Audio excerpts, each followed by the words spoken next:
We need to stick together. Every generation has had its ups, its downs, and its battles. And as we talk to our elders, we hear their battles, and we hear their goods, and we hear their bad, and we hear all the things that happen. And the next generation and the next generation, and it's our children's duty to tell the next generation that they're no different than any other generation. You're going to have your ups and you're going to have your downs. But more importantly, we're a family that sticks together. And you have to remember more than anything else, when you need help, ask for it. Ask for it. We're huge. We're willing to help. Everyone is willing to help. And Delio and I talked a lot about that because most of you know him.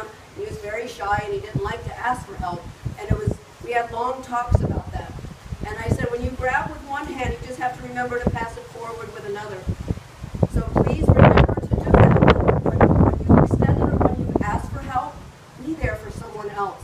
Whether it's the next generation or the following generation or the generation after that or your elder. Most of us are very fortunate enough to be in this Oreo generation of having our grandparents, our great-grandparents, our children, our grandchildren, and it's a beautiful place to be. Sometimes it's a little crazy, but it is a beautiful place to be.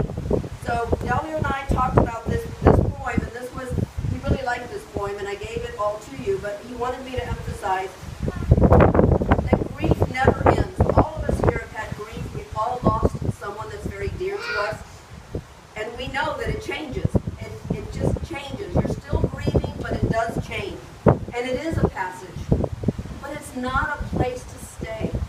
You don't stay in that place of grief. You honor the person, you love the person, but you don't stay in it. Grief is not a sign of weakness, nor is it a lack of faith.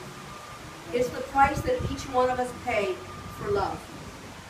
Honor the person that we're honoring today. Go in peace, and we'll see you at the restaurant. Thank you so much for coming. Some of you came a long way, and we really appreciate it. So thank you very, very much. Marti, did you want to say something? Well, that was well said, but I did want to say that Fernando and Lydia and Tony are on their way, and they're sorry they can't make it. They're stuck in the back. They had a big traffic accident on 60, so they got routed, and they're trying to get here, and